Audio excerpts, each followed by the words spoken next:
Tyreek Hill's comments from after the Week 18 finale, the loss to the Jets, that he wants to leave Miami. It's been clean up on aisle 5 all off season long for Tyreek Hill.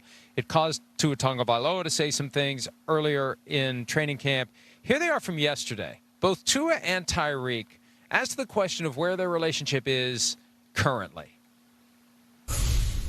I would say it's good. I think for what it was earlier in the summer was just that, and I think people might have blown it out of proportion to where now, I mean, we've worked we've worked on it, and I think that conversation is dead now. I think once people see Tyreek score on Sunday, you know, everyone will forget about that. I mean, that's typically what you guys do, blow it out of proportion. You know what I'm saying? That's kind of, you know, how, you know, the views and, you know, it gets spread all over the internet. But at the end of the day, like, me and Tua know exactly where we stand at. He knows, and I know that we both have a brother, you know what I'm saying, for the rest of our life, and we're gonna continue to build, man, each and every day. You know what I'm saying? Like, brothers fight all the time. Like, I fight with my brothers. Like, we go at it all the time. You know what I'm saying? But at the end of the day, we know what the main goal is. We still family. Yeah, okay, you fight with your brothers all the time, but you don't tell the world, I want to move out of the house. Yeah. I want to disown my brothers. That's what he did. And we heard that sound before the show, and I got irritated because don't tell us we blew it out of proportion, Tua.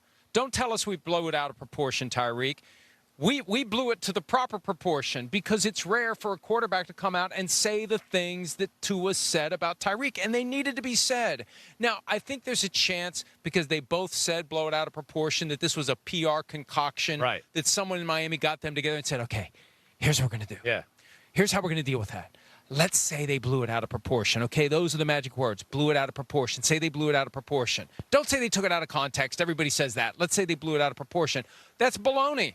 We did not. Here's what Tua said back in late July. As to Tyreek Hill's comment, I want to leave Miami. I'm not the only one that heard that, Tua said. You guys aren't the only people that heard that. A lot of people that follow football, that follow the Dolphins, that follow Tyreek, that are fans of his, everyone has seen that. So when you say something like that, you don't just come back from that with, hey, my bad. You've got to work that relationship up. You've got to build everything up again. It's still a work in progress, not just for me, but for everybody. That's not blown it out of proportion. That's what he said. And it was stunning, and we applauded him for it. Like, don't back off now. You said what you had to say because Tyreek was being immature, selfish, and a bad teammate. That's why he's not going to have a C on his jersey this year. Right.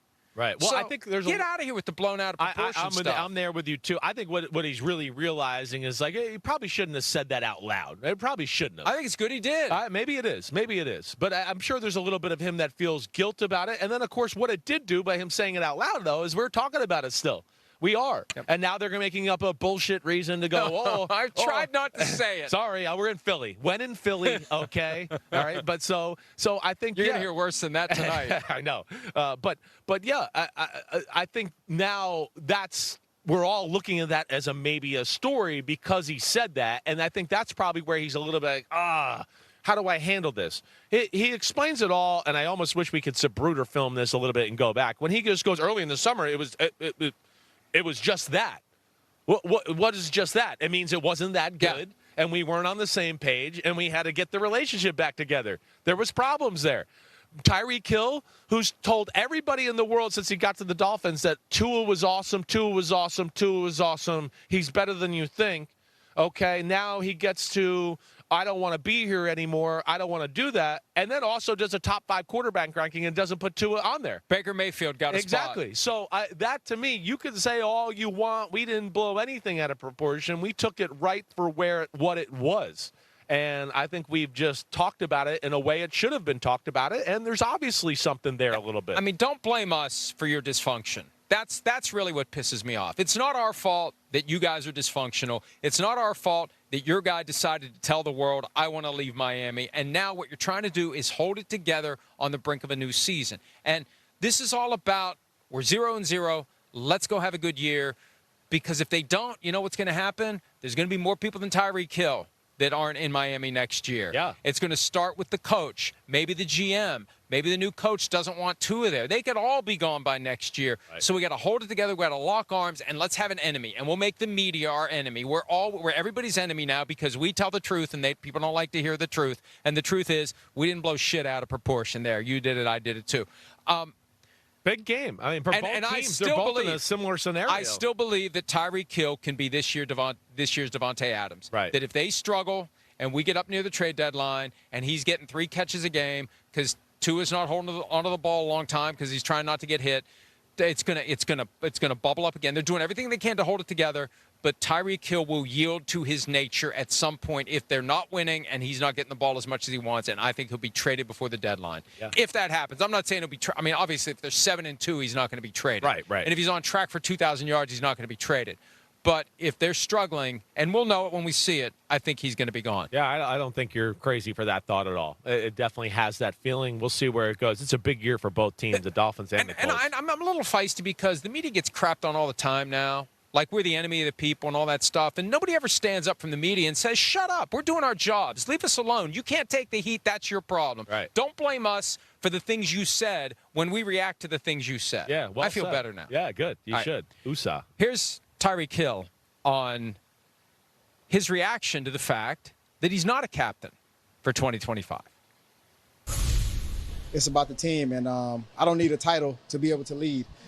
I'm gonna continue to push the standard. You know what coach and these guys are pushing in the locker room, and I've always been a guy that led by example. So the captain thing is great, but like I say, I'm gonna continue to do the small things, man, which is work hard, show up each and every day, and bust my tail for this team and try to win games. I think he said at one point before it was time to vote on the captains that he doesn't deserve to be a captain to try to get his captaincy back. And I suspect he's a little stung that whatever he's done to get himself back in the good graces of enough teammates to keep his captain designation didn't work. I think that stung him a little bit. Well, maybe it did. And you know, rightly so. Again, he made his bet in this situation, so it's hard to feel bad for him. Doesn't that, in and of itself, I'm sorry to interrupt you, but doesn't that prove we didn't blow anything out of proportion? No. They took away his captain. Right. He's the best player on the team. Right. And they took away his seat. I think it's a Mike Drock moment right there. That pretty much says it all. When you say that out loud, you're like, yep, that says it, right? But I think when being a captain and in the NFL and being around it, I don't doubt what he does on the football field. I always know he works hard. He practices hard. It's pedal to the metal. I've heard that from everybody. I respect that about him. But as we know, being a captain and being a leader, it's more than that. It's doing all the little things in the locker room. It's saying the right things to your teammates. It's having the right attitude and being consistent with that attitude on a day-in, day-out basis. And those are the things that I think he's kind of messed up on a little bit. It's maturity. It's impulse control. Exactly. He's got a fiery side to his personality that he is able to keep under wraps 95% of the time. But that 5% of the time, it comes out and it causes problems for him on the field and off the field. That's right. It's at Miami, there's some things you look at. They're one of those teams, and I've said this on my podcast a little bit. I feel like this year there's more teams than I can ever remember where I look at it and go, I could see them getting to the playoffs, but I don't have the guts to pick them. The Colts and the Dolphins, I think, fit that mold to me a little bit. There's still some playmakers on this Dolphins football team. Right, they do have a little bit of a it's us against the world attitude. Now, let's see if it translates to actual toughness on the field that we talk about all the time here. But, you know, sometimes I wonder if we're maybe sleeping on the Dolphins a little bit because of that coach and these weapons still. We'll see what they look like on Sunday against the Colts. Hi, it's Mike Florio. Thanks for watching PFT on YouTube. Hit subscribe for the latest news and analysis from Pro Football Talk.